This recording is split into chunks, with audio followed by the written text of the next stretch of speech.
Assalamualaikum warahmatullahi wabarakatuh.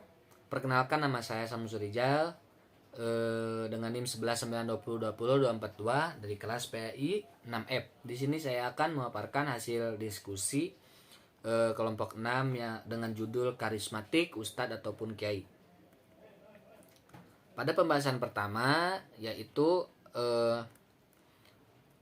pengertian karisma dan kepemimpinan karismatik. Menurut Baharudin, kata karismatik diartikan sebagai wibawa, kewibawaan, karunia, kelebihan dari Tuhan kepada yang dimiliki seseorang.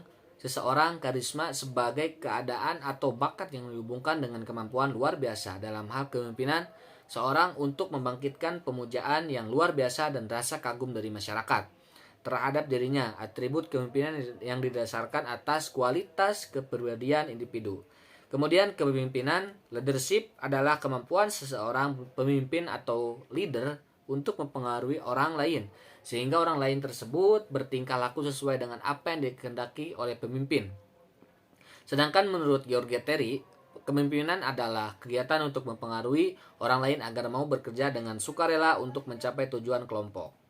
Jadi kesimpulannya yaitu kepemimpinan karismatik dapat diartikan sebagai sebuah kemampuan menggerakkan orang lain dengan mendaya gunakan keistimewaan atau kelebihan yang dimiliki pemimpin sebagai menimbulkan rasa hormat, segan, dan kepatuhan orang-orang yang dipimpinnya. Dengan kata lain, pemimpin karismatik diterima sebagai orang yang istimewa oleh pengikutnya karena pengaruh kepribadian pemimpin dapat menimbulkan kepercayaan bagi para pengikutnya. Maka semua pendapat dan keputusan sang pemimpin dipatuhi oleh pengikut dengan rela dan ikhlas. Kemudian ada ciri-ciri kepemimpinan karismatik.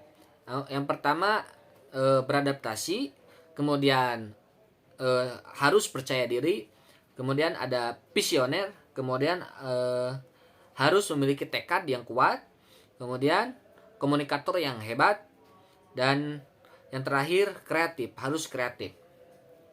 Selanjutnya mengenai gaya kepemimpinan karismatik kiai di berbagai pesantren. Sebagai contohnya yaitu gaya kepemimpinan karismatik kiai di Pondok Pesantren Nurul Huda, Komplek Al-Pudiyah, Pringsewu telah tercapai dengan melihat indikator penelitian yang sependapat bahwa kepemimpinan karismatik memiliki ciri yaitu mempunyai visi dan misi, mempunyai keterampilan komunikasi yang hebat, mempunyai sikap tenang dalam menghadapi segala hal, mempunyai sikap percaya diri yang tinggi.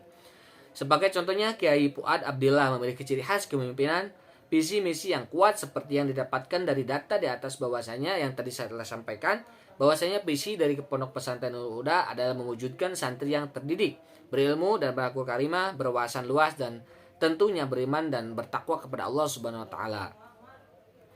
Kemudian ada sebagai contoh yang kedua ada Kiai M Hasib Muhammad M Hasid Wahab, adalah sosok yang karismatik dan sangat berperan penting dalam perkembangan Pondok Pesantren Bahrul Ulum. Hal ini dapat dilihat dari kepercayaan pengasuh yayasan para santri ataupun ustadz ataupun ustazah, dan posisi beliau sebagai ketua majelis pengasuh pondok pesantren, peran serta gaya kepemimpinan karismatik Kiai Muhammad Hasib Wahab dalam pembentukan karakter santri.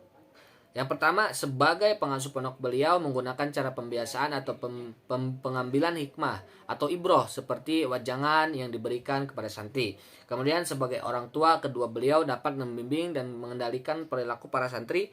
Kemudian sebagai motivator, beliau selalu berusaha menumbuhkan keyakinan pada Allah Subhanahu wa taala serta rasa hormat dan rasa saling memiliki.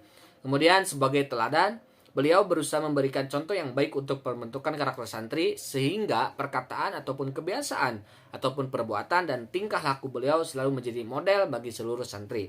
Kemudian sebagai pengembang dan peringkat mutu pesantren, Kiai M Hasib Wahab melakukan peningkatan kualitas SDM, asatid, dan pengurus dengan cara menanamkan keyakinan dalam hati setiap santri, pengurus, dan dewan asatid ataupun dewan yang lainnya.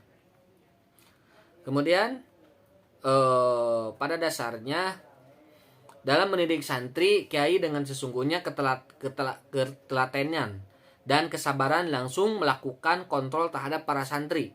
Semisal kiai melakukan kontrol terhadap santri sebelum kegiatan pondok, seperti halnya apakah para santri memperhatikan aturan-aturan yang wajib ditaati dan dijalankan oleh para santri, atau justru para santri melanggar serta tidak mengindahkannya. Di antaranya adalah para santri harus bangun sebelum sholat subuh, dilaksanakan memakai baju putih saat waktu salat maghrib, isya, dan juga pada saat kegiatan rutin manakib di pondok tersebut. Mungkin itu saja pemaparan dari saya. Kurang dan lebihnya mohon dimaafkan. Wassalamualaikum warahmatullahi wabarakatuh.